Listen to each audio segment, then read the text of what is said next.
Lo natural del ser humano es devolver todo aquello que recibe. Tú me amas, yo te amo. Dejas de amarme, dejo de amarte. Me das un golpe, te doy el doble. Me hiciste daño, voy a planificar para hacerte el mayor daño. Sin embargo, en la lógica divina las cosas no funcionan como los seres humanos pensamos. Y nosotros necesitamos ser conscientes de un asunto. ¿Por qué yo necesito amar? Jesús dijo claramente un enemigo. Vamos a ver de ahí qué significa tener un enemigo, ¿no?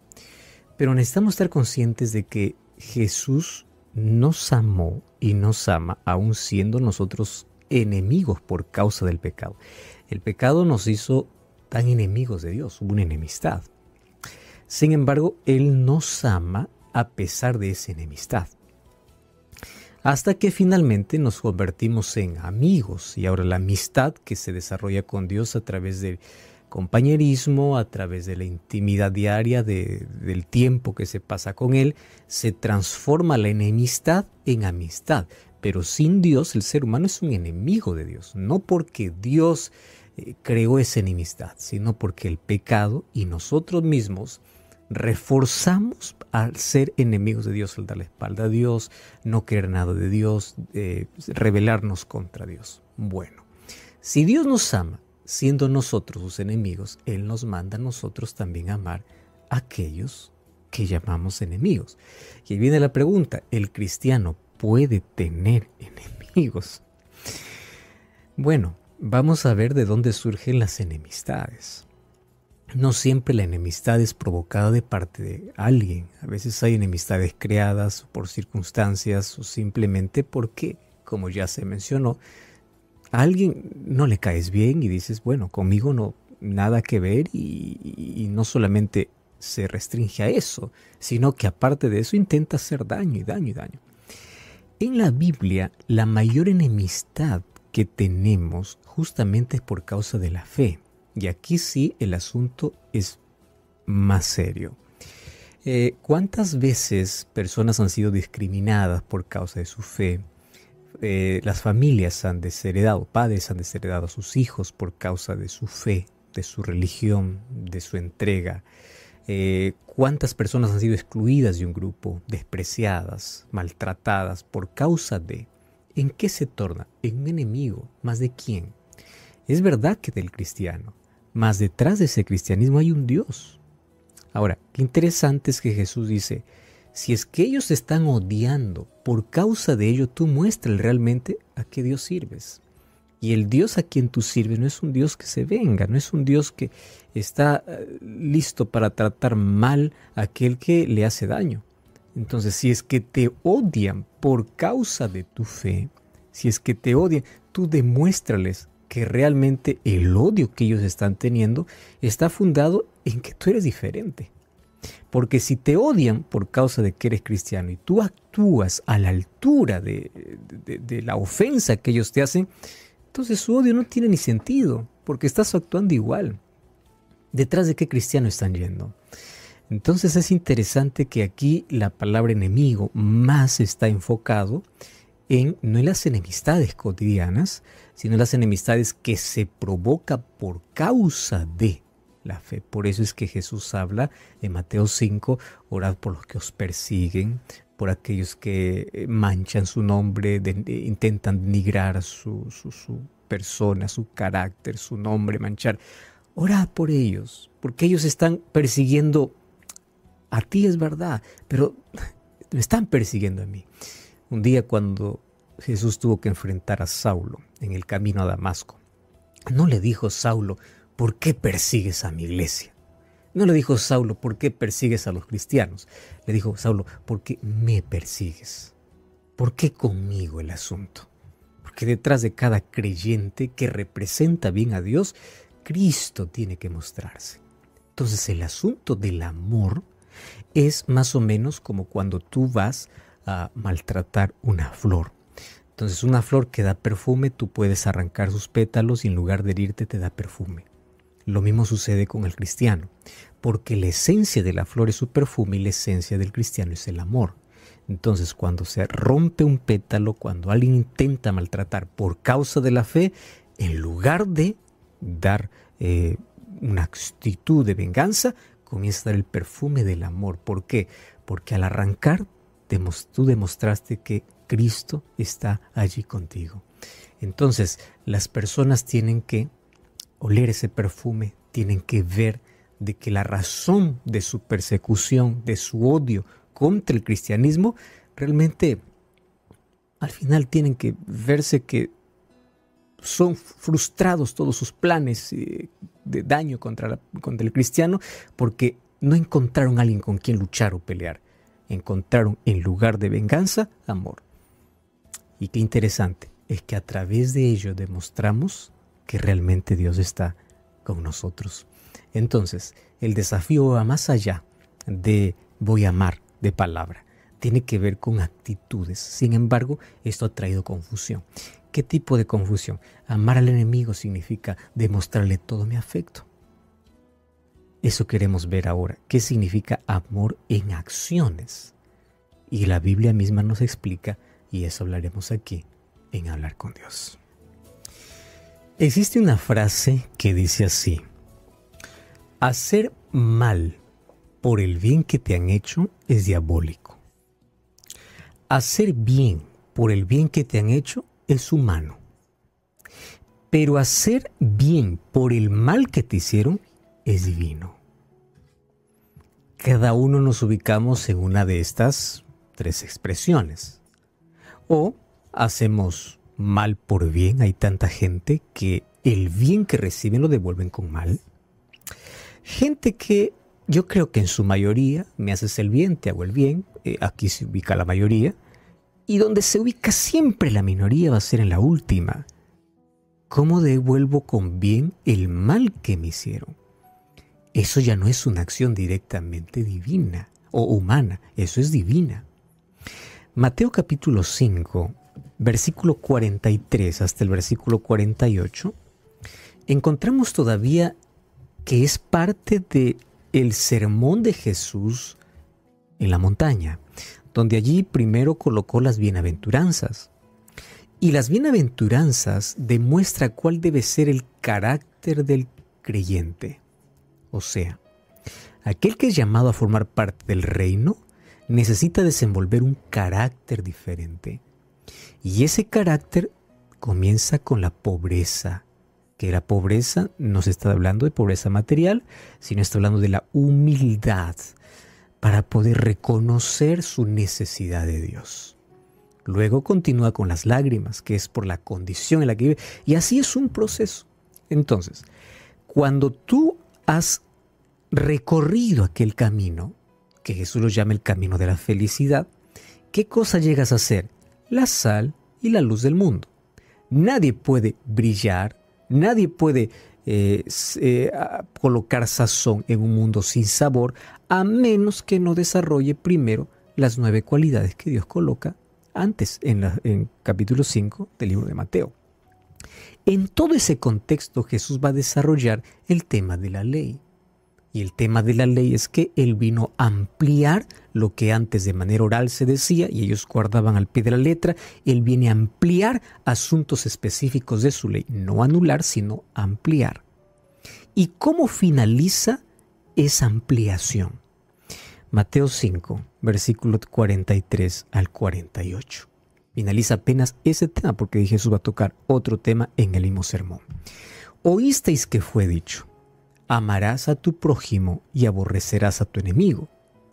Pero yo os digo, amad a vuestros enemigos, bendecid a los que os maldicen, haced bien a los que os aborrecen y orad por los que os maltratan y os persiguen. Me encanta la manera como Jesús hace esa conexión. Para que seáis, o sea, sin esto no eres. Para que seáis hijos de vuestro Padre Celestial. Y aquí me coloco en el otro extremo. ¿Qué hace mi Padre Celestial? Cuando Él envía el sol, lo hace sobre malos y buenos. Cuando manda la lluvia, sobre justos e injustos.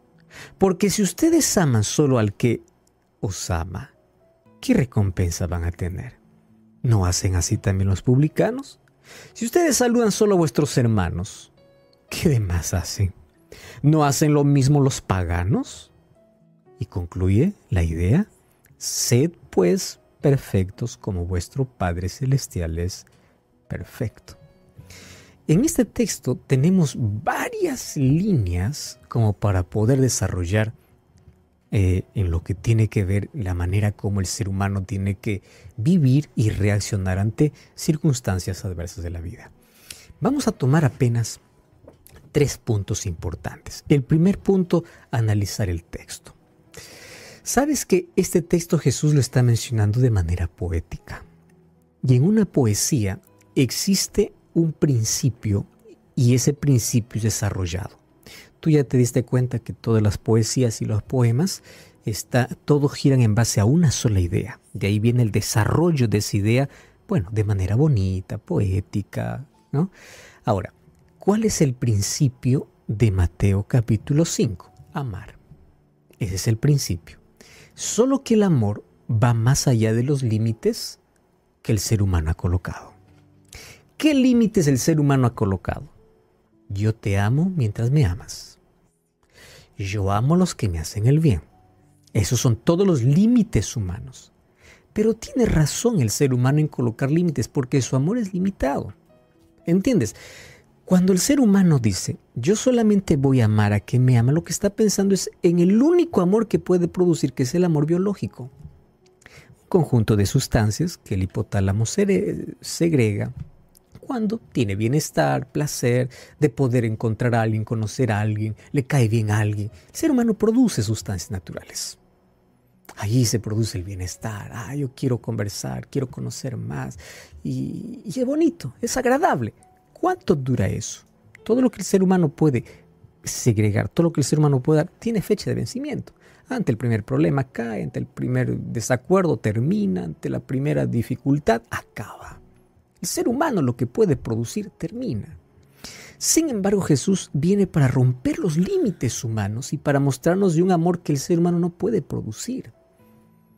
Lo que yo puedo producir acaba, pero lo que el ser humano puede recibir para dar tiene que estar unido a la fuente inagotable del amor y esto nunca acaba. Esto va a fluir y fluir y fluir. Entonces Jesús me dice, ama, pero más allá de tus límites. Porque tú colocaste límites para el amor. Bueno, Señor, ¿y cómo? Porque aquí el mayor problema de este texto no solo es amar, sino cómo lo amo. ¿Cómo yo puedo amar a alguien que me está maldiciendo todo el día? A alguien que me excluye por causa de mi fe. ¿Cómo puedo amar, puede decir un hijo, a los padres que lo desheredaron por causa de su fe? ¿Cómo puede amar una persona que fue despedida de su trabajo por causa de su religión?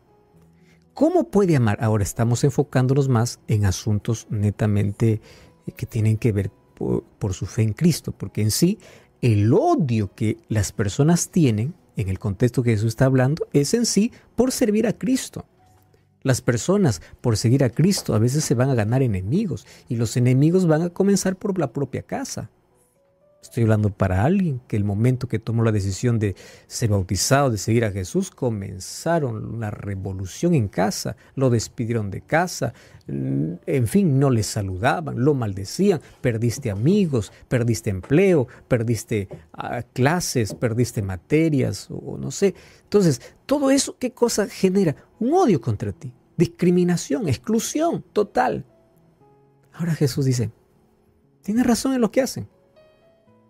¿En qué sentido tiene razón? Porque ellos quieren ver realmente cómo eres tú, cómo reaccionas. Si es que realmente te están odiando por eso y se tornaron enemigos por eso, demuéstrales que la enemistad que ellos han creado a ti no te va a afectar, porque en lugar de arrancar de ti resentimiento, rencor y odio, lo que van a ver es quién está en ti. Ahora, ¿cómo yo amo entonces? ¿Cómo yo puedo decir, yo amo? Me voy a acercar a una persona que dice, te maldigo por ser esto, por ser creyente. Yo te amo. No nace, no hay manera. ¿Cómo yo puedo llegarme cerquita de él para darle un abrazo y decirle cuánto te amo? Fíjate una cosa. Gracias a Dios que Jesús mismo nos enseña cómo amar. Y la manera como amamos se traduce en 3 acciones. que Jesús mismo lo explica. Él dice, vas a amar a sus enemigos. Y aquí dice cómo. La explicación está en 3 acciones. Primera acción, haced el bien a los que os aborrecen, bendecid a los que os maldicen y orad por los que os maltratan y os persiguen. Entonces, ¿de qué manera yo amo? Número 1, no devuelvo el mal que alguien me hizo. ¿Entiendes? Porque mi reacción natural es, alguien me hizo daño, voy a devolver el mal. El hecho de yo no devolver el mal, y si en algún momento él me necesita y yo hago el bien, eso significa un acto de amor. No significa que yo estoy ahí, te quiero, te amo, aunque tú me odies. No. No es que, ay Señor, hazme sentir aquí en mi corazón tanto amor por aquel que me maltrata. No está diciendo eso. Está diciendo, alguien te hizo daño. El hecho de no devolver el mal que te hizo, y en lugar del mal, si en un momento puede ser el bien, ese es el acto de amor. Esa es la primera acción. Segunda acción, alguien te maldice, no entres a su nivel de maldiciones. Que de tus labios no salga maldición, sino bendición. El hecho de hacer eso es amor. Y el hecho de orar por aquel que te maltrata, sin que él lo sepa, es amar. Entonces, ¿cómo yo amo a quien me perjudicó, me hizo daño, me maltrató, me discriminó, me excluyó por causa de mi fe, por alguna razón? ¿Cómo yo lo amo? Haciendo el bien, bendiciendo y orando. No necesito estar abrazándolo cada rato para decirle que lo amo. ¿Correcto? Ahora, Jesús me manda a amar no con el amor humano, no con el amor que produce mi cerebro o las sustancias que hay en mi organismo, en mi cuerpo. Jesús me manda a amar con un amor ágape. Este amor ágape es aquel que nace y tiene su origen solamente en Dios. Jesús no me manda a amar al enemigo como yo.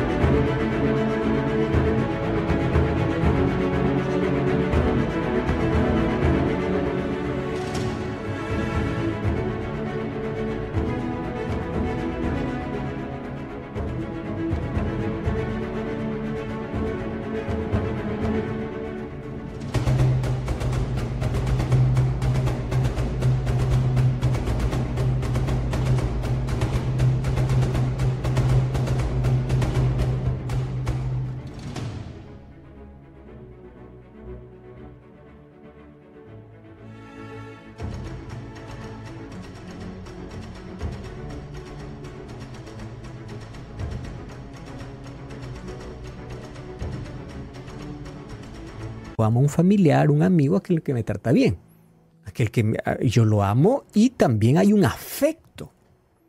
Pero Jesús me manda a amar al enemigo en cuestión de no devolver todo el mal que él me hizo. Y Jesús concluye diciendo, sean perfectos como vuestro Padre es perfecto. Y esta frase me impresiona. ¿Cómo es que el ser humano puede llegar a la perfección de un Dios? Eso es imposible. Solo que la palabra perfección aquí se resume en un aspecto, que es el aspecto del amor. ¿Y qué hace el Padre?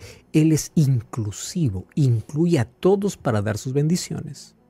A todos. Ahora, ¿de qué manera yo puedo comprender mejor la manera como puedo amar al enemigo? Jesús me va a explicar a través de una parábola. ¿Sabes que en los días de Jesús, en la mente de los judíos, por tantos años de distanciamiento de Dios, ellos habían perdido incluso el concepto de quién es su prójimo? Para ellos habían categorizado a las personas. ¿Quiénes estaban? Categoría judíos,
categoría gentiles y categoría samaritanos. Lo estoy colocando en ese orden.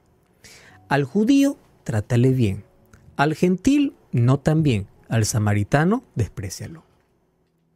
Tanto era el odio para los samaritanos que los samaritanos serán colocados en el último lugar. Y ahora Jesús me va a enseñar de una manera tan simple y práctica qué significa amar.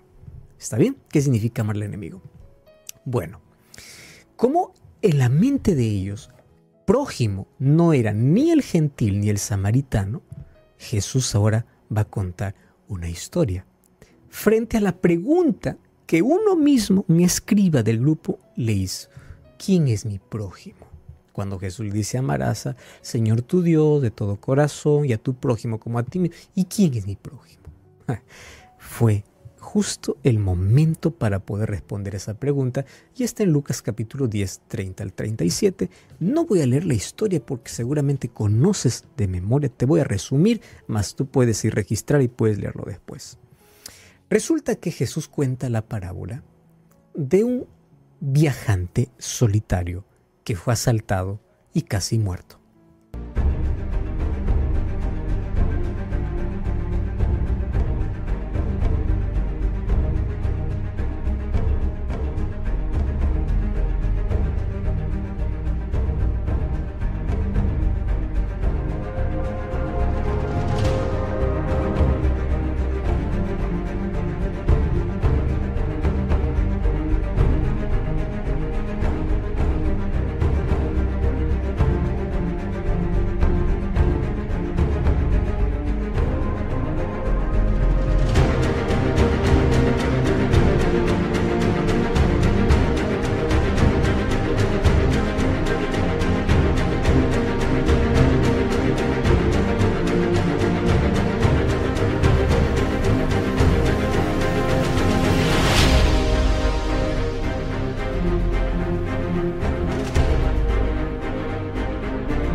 Hace algunos años atrás tuve la oportunidad de poder grabar en Israel un DVD que trata sobre el santuario.